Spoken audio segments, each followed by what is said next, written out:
राधे राधे दोस्तों, कैसे हैं आप सब। आशा करती हूँ आप सब स्वस्थ होंगे, खुश होंगे, मस्त होंगे और जहाँ भी होंगे अच्छे से होंगे। तो आज की कहानी हम सुनने जा रहे हैं। ये भी एक पंचतंत्र की कहानी है और कहानी का शीर्षक है मित्र दो का फल। दो मित्र धर्म बुद्धि और पाप बुद्धि हिम्मत नगर में रहते थे।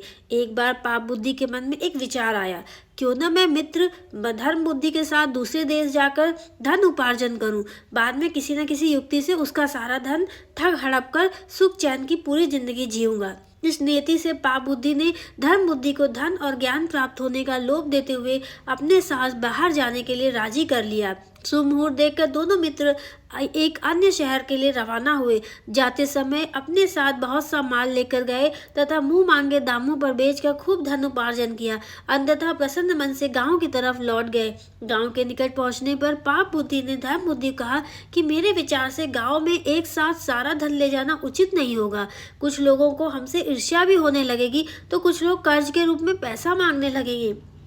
संभव है कि कोई चोर ही इसे चुरा ले। मेरे विचार से कुछ धन हमें जंगल में ही किसी सुरक्षित स्थान पर गाड़ देना चाहिए, अन्यथा सारा धन देखकर सन्यासी महात्माओं को मन भी डोल सकता है। सीधे साधे धर्म बुद्धि ने पुनः पाप बुद्धि के विचार में अपनी सहमति जताई। वहीं किसी सुरक्षित स्थान पर दोनों ने गड्ढे खोदकर अपना धन दबा दिया तथा घर की ओर प्रस्थान कर गए। बाद में मौका देखकर एक रात का कुबुद्धि ने वहां गड़े सारे धन को चुपके से निकालकर हथिया लिया। कुछ दिन के बाद धर्म बुद्धि ने पाप बुद्धि का भाई, मुझे कुछ धन की आवश्यकता है, अतः आप मेरे साथ चलिए। पाप बुद्धि तैयार हो गया। जब उसने धन निकालने के लिए गड्ढे खोदा तो वहां कुछ भी नहीं मिला। पाप बुद्धि ने तुरंत रोने चिल्लाने का अभिनय किया। उसने धर्म बुद्धि पर धन निकाल लेने का इल्जाम लगा दिया। दोनों लड़ने झगड़ते न्यायाधीश के पास पहुंचे। न्यायाधीश के सम्मुख दोनों ने अपना अपना पक्ष प्रस्तुत किया। न्यायाधीश ने सत्य का पता लगाने के लिए दिव्य परीक्षा का आदेश दिया। दोनों को बारी बारी से अपने हाथ जलती हुई आग में डालने थे। पाप बुद्धि ने इसका विरोध किया। उसने कहा कि वन देवता इसकी गवाही देंगे। न्यायाधीश ने मान लिया। पाप बुद्धि ने अपने बाप को एक सूखे हुए पेड़ के खोखले में बैठा दिया। न्यायाधीश ने पूछा तो आवाज आई कि चोरी धर्म बुद्धि ने की है। तभी धर्म बुद्धि ने पेड़ के नीचे आग लगा दी।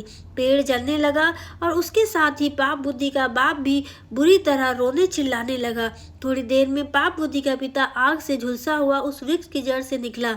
उसने वन देवता को साक्षी का सच्चा भेद प्रकट कर दिया।